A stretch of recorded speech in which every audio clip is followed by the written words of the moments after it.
welcome here. For this is a community of diversity, of love, and of justice, and it's good to be together. Let us enter into the spirit of worship.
The flaming chalice is the symbol of Unitarian Universalism.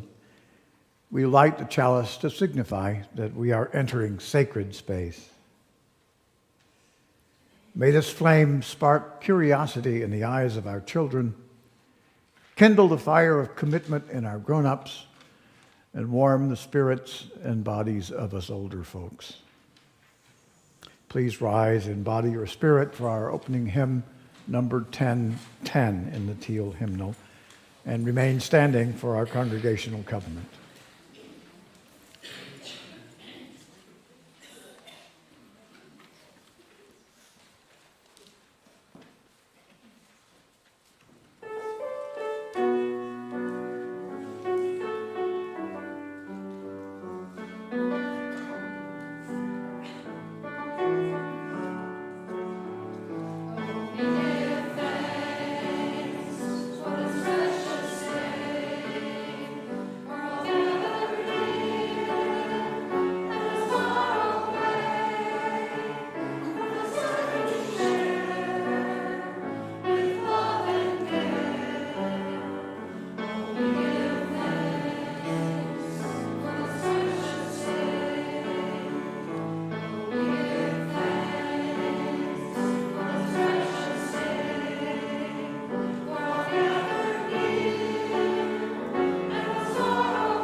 In Unitarian Universalism, our sacred promises are like strands of a web holding us together, easily broken but always ready to be mended.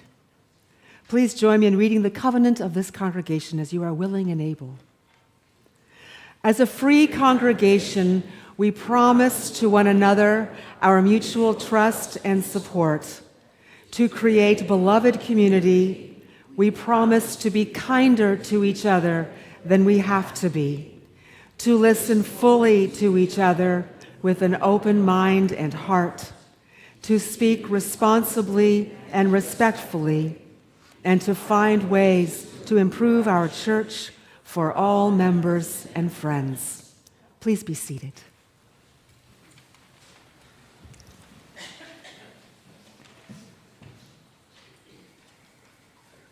Every week we share our offering with a community organization that shares our values. This week the organization is the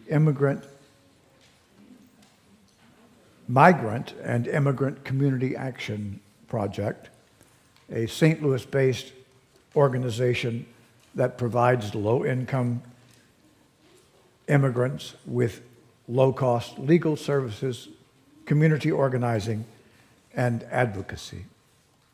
You can donate through the plate or through the QR code on the screen or in your order of service. We practice generosity, knowing our gifts create ripples of love and care in our community. Let us be a generous people.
Join me now in the unison words of dedication to the work of the church, which is weaving a tapestry of love and action. We dedicate our lives and these our offerings.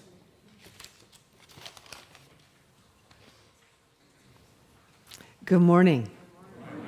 Before we begin our wisdom time, if you're Olympic nerds and paying attention to the Canada-France men's hockey game, it is 2-1. Just so you know. I am an Olympics nerd. But today we are focusing on Buddhism. And so rather than invite you, the kids, down, I'm going to invite you to stay at your seats because we're going to be doing a seated meditation today. And we're going to start with all of us together, and then you're going to go to your classes, and then we will continue our meditation. So I invite you, as you are willing and able, to settle into your seat in a way that is comfortable. Hands on your lap, if that helps you to center and ground. Feet on the floor, or whatever your feet do to ground you.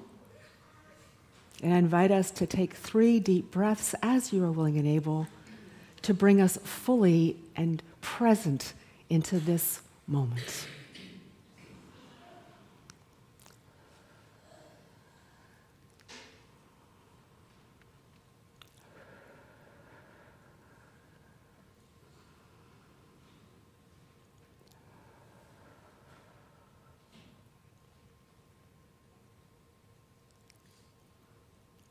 As we sit comfortably, sit tall but relaxed, resting our hands in our laps.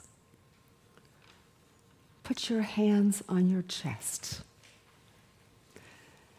And now imagine that you are a peaceful lake.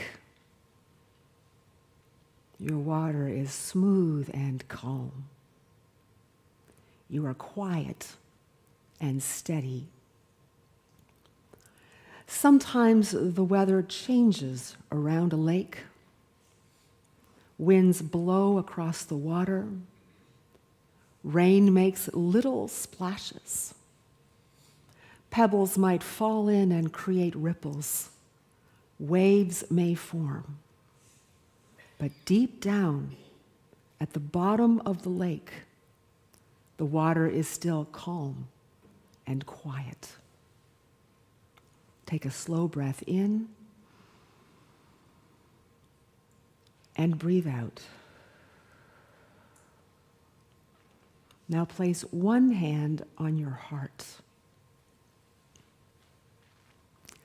Sometimes in life we have windy feelings, like being angry or worried, and things feel really hard. These feelings are like ripples on the water, but they do not change the deep, calm part inside you. Place the other hand on your belly. Take a breath in and breathe out slowly. Imagine your breath traveling down into the deep, calm water inside you. Even when there are ripples on top, the deep water stays peaceful. You are like that lake.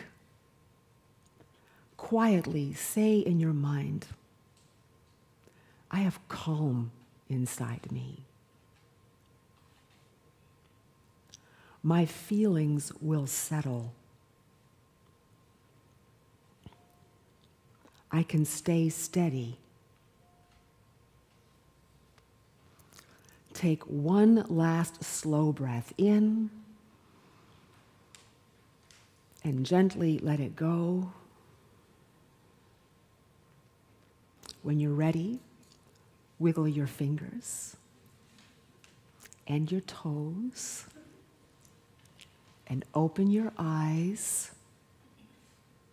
Your calm lake is always within you. Let's sing our children to their religious education classes.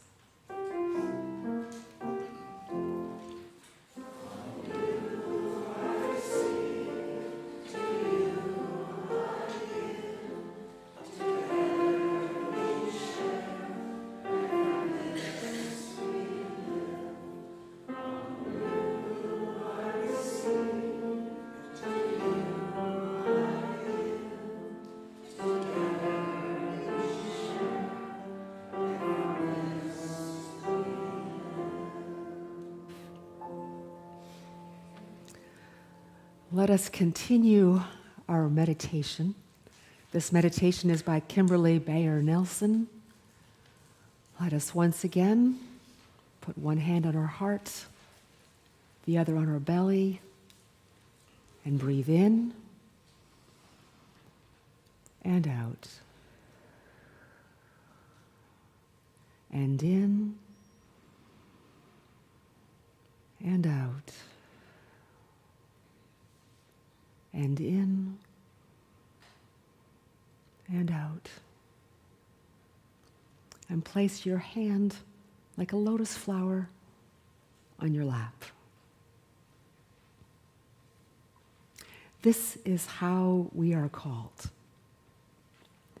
In the hours before the birds stream airborne with chiming voice, a silent breath rests in the pines and upholds the surface of the lake as if it were a fragile bubble in the very hand of all that is. And I think this is how we are called, to cup our hands and hold this peace.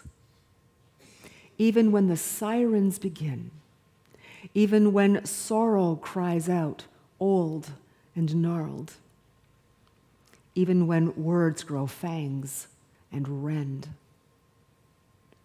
Cupped hands gently open, supporting peace in the golden hollow of a singing bowl, like the towering rim of mountains, cradling, slumbering, and mist-draped valley. Let us enter into a time of silence.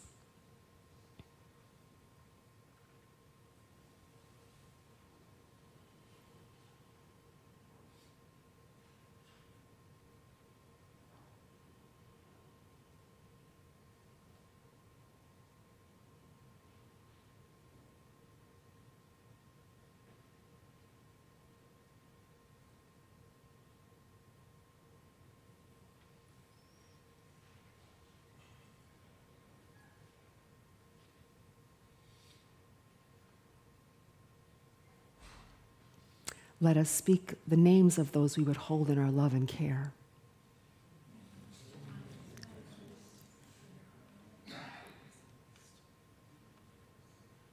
And let us hold in our cupped hands the people of Iran who are bravely resisting the oppression of their state, and think with deep tenderness and care on those who have died or who face death for their commitment to freedom and peace. As we come to the end of our meditation time, let us breathe in and breathe out one last time and return to this space and this time and these people. May it be so.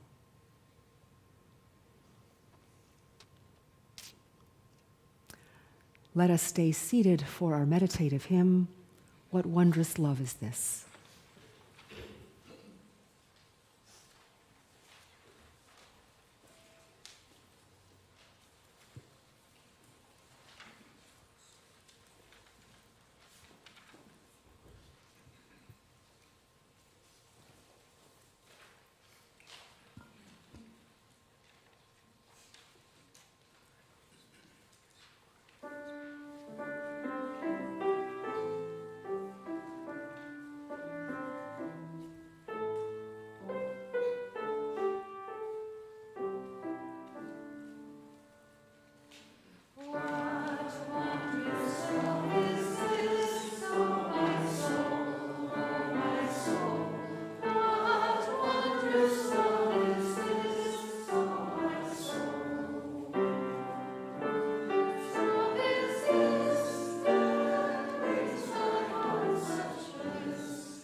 There are two readings this morning.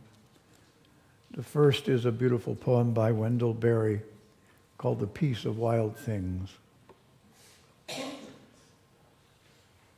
When despair for the world grows in me, and I wake in the night at the least sound, in fear of what my life and my children's lives may be, I go and lie down where the wood drake rests in his beauty on the water, and the great heron feeds.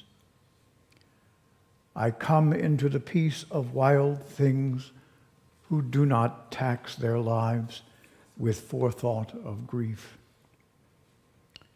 I come into the presence of still water, and I feel above me the day-blind stars waiting with their light. For a time, I rest in the grace of the world and am free.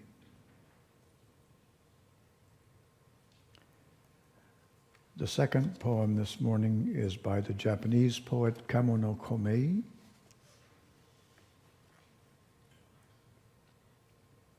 Though the river's current never fails, the water passing moment by moment is never the same. Where the current pools, bubbles form on the surface, bursting and disappearing as others rise to replace them, none lasting long. In this world, people and their dwelling places are like that, always changing. Here ends the reading.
There was once a beautiful valley about 225 miles northeast of what is today Los Angeles, referred to as the land of flowing water by the Numu people, because at its center was a lake fed by streams running down the Sierra Nevadas.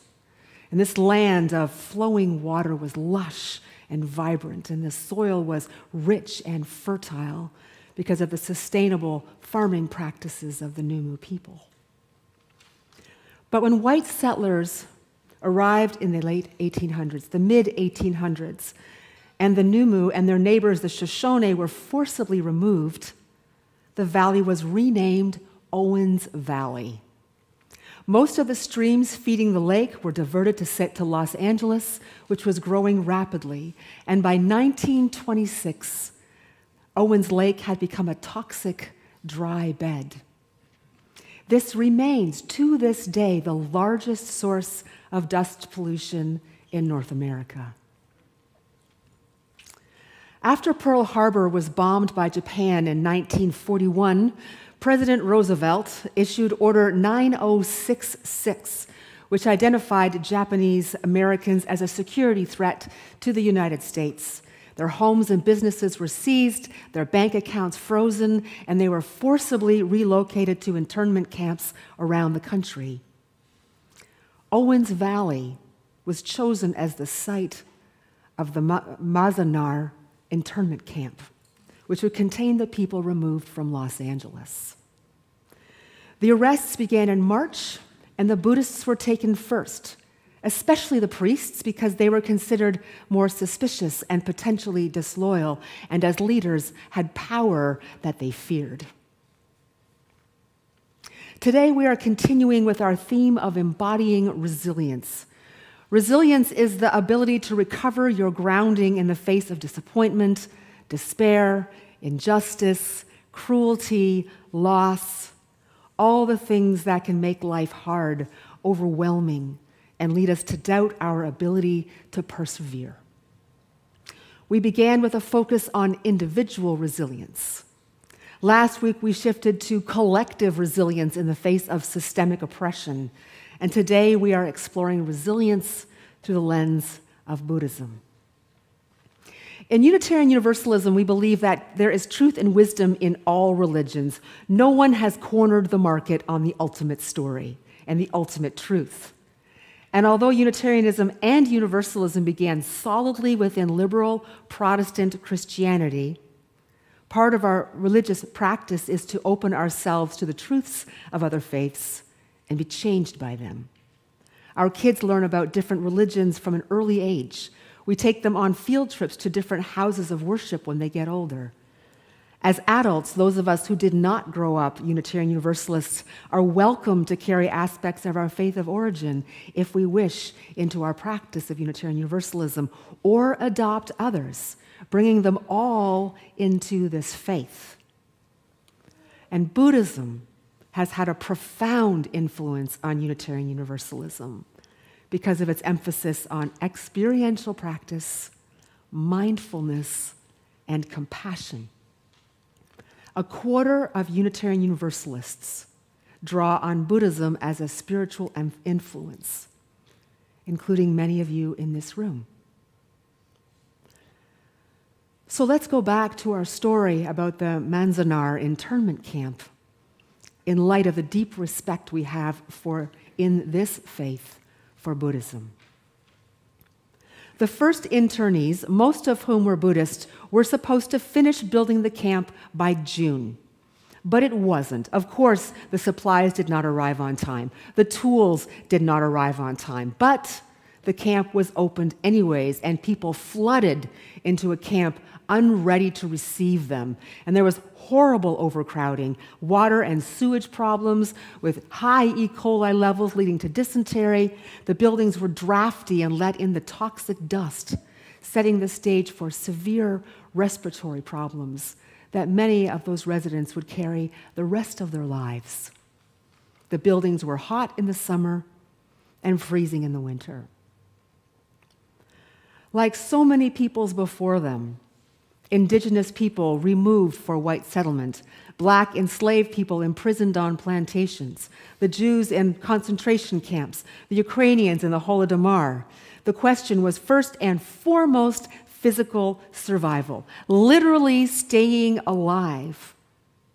But there was also a yearning for emotional, spiritual, and psychological resilience, not just how to stay alive, but also how to be in your life, to find meaning and purpose and sustenance in light of all the horrifying things you are experiencing.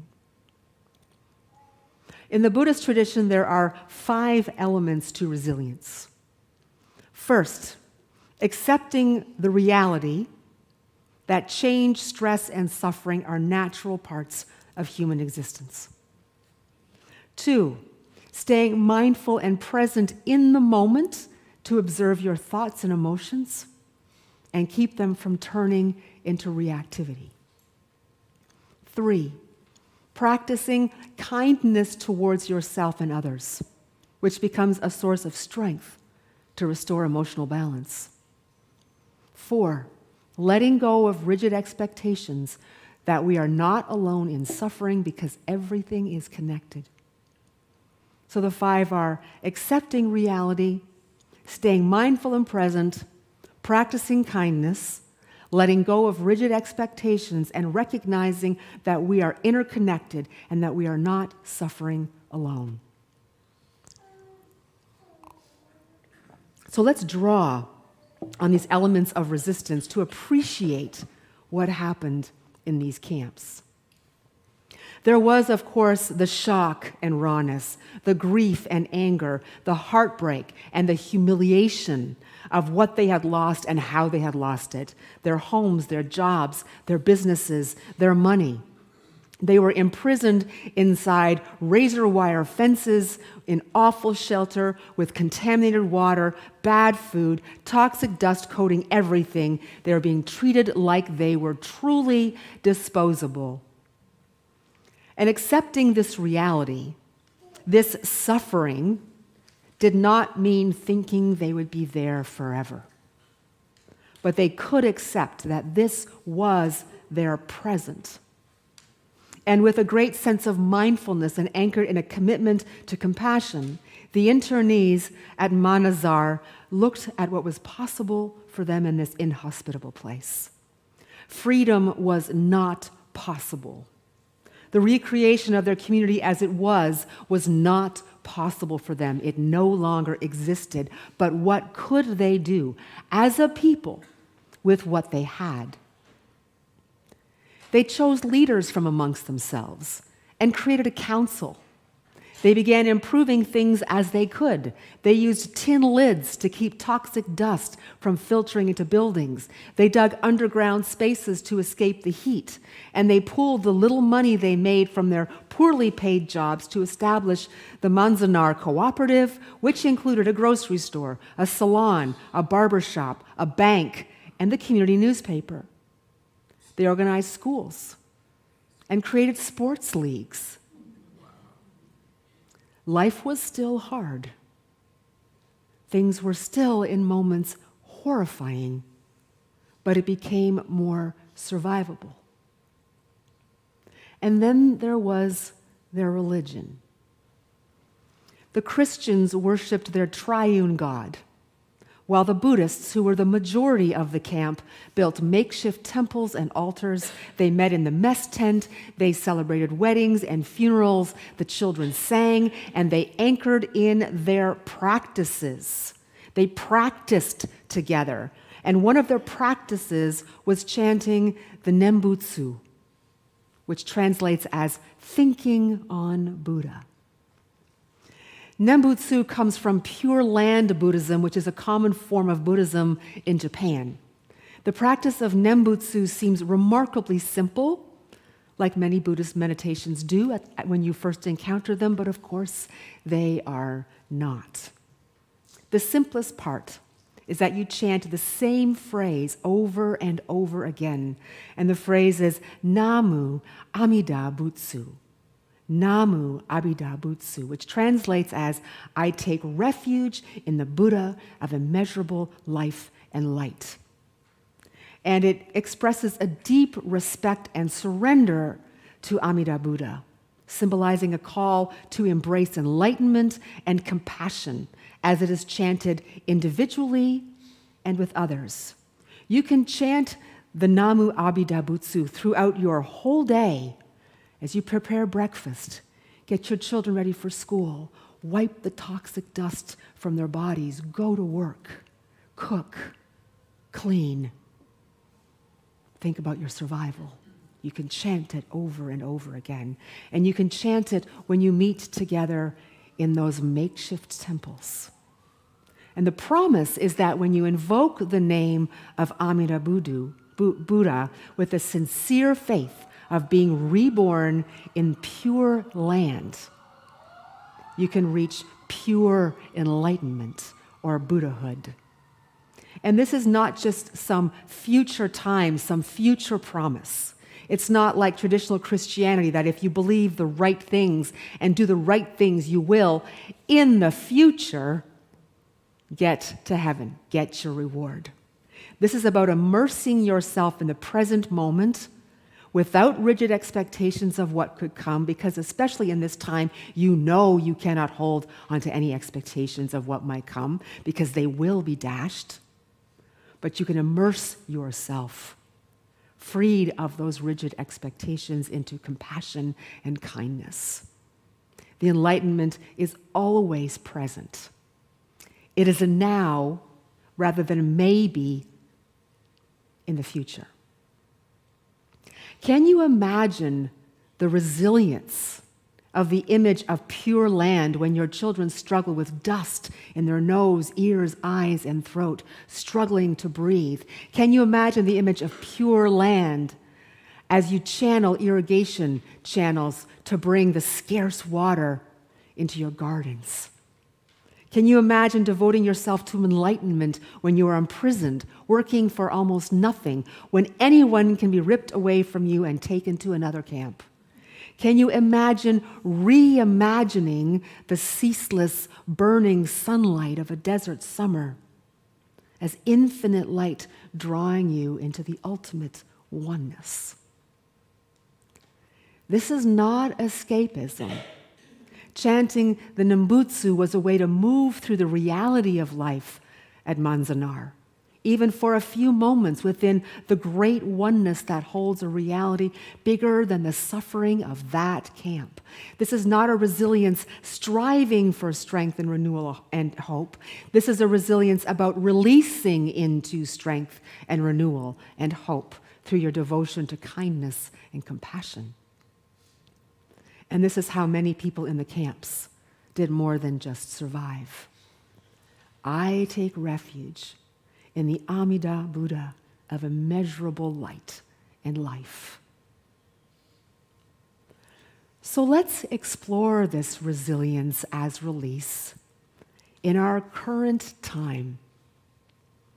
And I want to do this with reference to a significant 13-minute moment last weekend that brought joy to millions of people around the world. What do you think it was?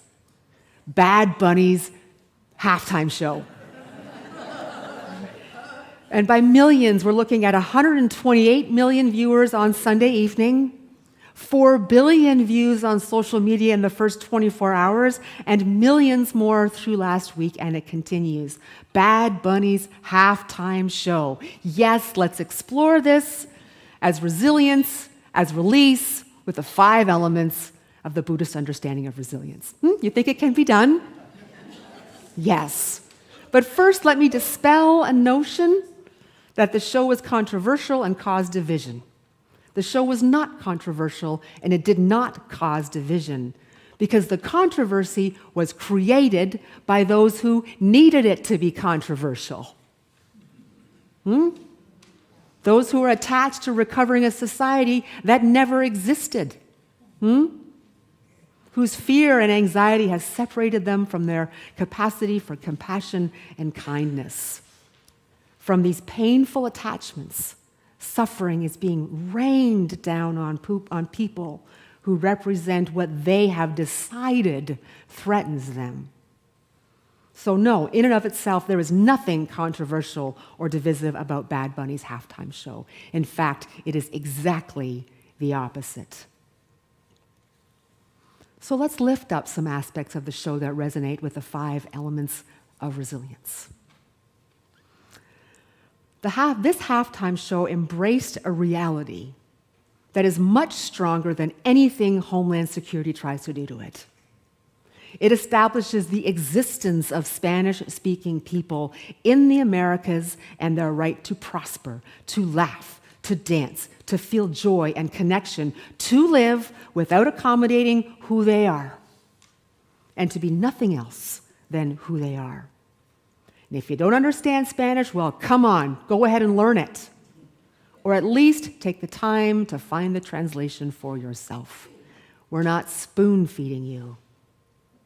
This is the reality all of us live in.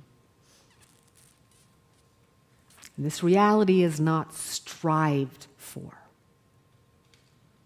It is released from within us. The music, the dancing, the food, the celebrations. There is nothing here about striving to be included, nothing here about asking to be included. The people take their place.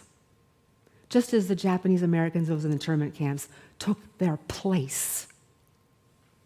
And there was music and dancing and food and celebrations. There's nothing here about striving. Attachment to what? It already exists. So the people take their place in joy as if it is the most natural thing in the world. While lifting up the reality of colonialism with unreliable electric lines, still the case in Puerto Rico all these years after the hurricane, hard labor in sugar fields, which still continues, one of the main industries in Puerto Rico, kindness continues to be projected. Kindness is seen in the care of the child who cradles a Grammy, and in the respect of elders like Ricky Martin, who are invited to sing. Kindness is seen in the arms that catch Bad Bunny as he falls through the roof and is carried outside. Yes, when you fall, you will be caught by that great oneness that holds us all to each other. Let's go on. There is grief, so much grief. One of his most beloved songs, DTMF, which he performed that evening, speaks of how much he misses those who have left Puerto Rico to build a more secure life. There is actually a yearning for them to return. There is regret for not appreciating them before they left, not taking pictures to remember them by. And certainly these attachments are bringing him suffering. But the song gradually returns him to what is. The ongoing journey to accept reality, to breathe in, to drink in, to hold in the life that is in Puerto Rico.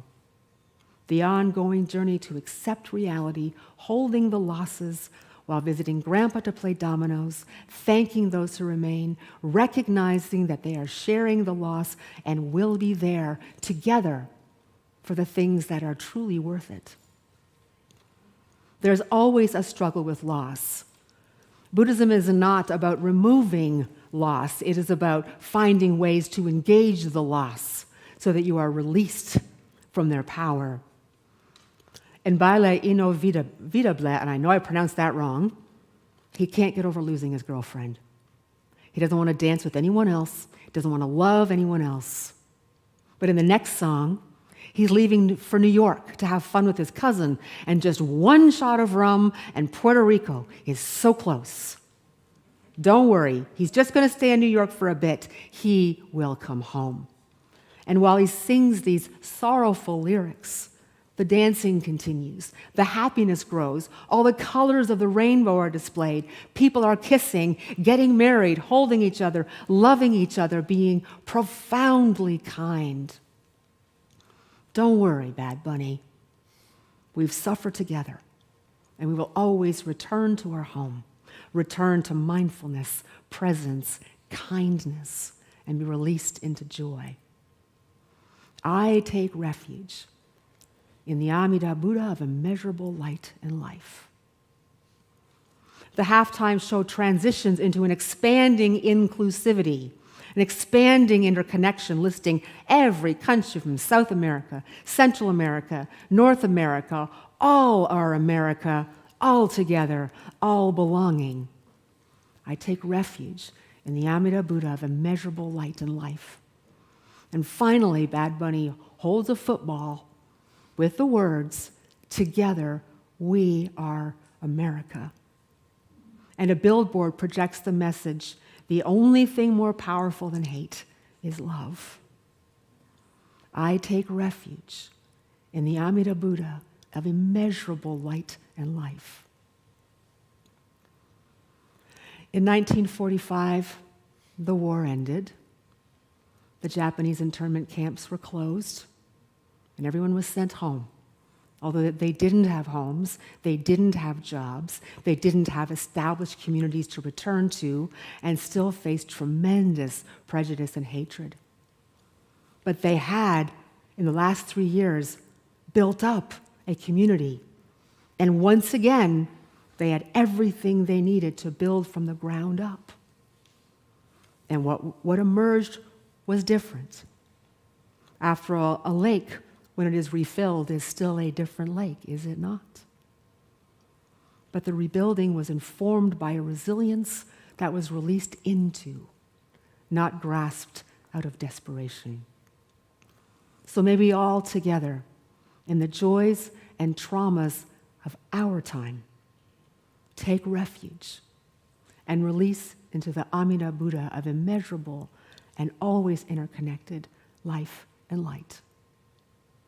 Namaste. May it be so. I invite you to rise in body for our closing hymn, and stay rising for the closing of our service.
Let us extinguish our chalice and share our benediction. We extinguish this chalice, but not the light of truth, the warmth of community, or the fire of commitment. These we carry in our hearts until we are together again.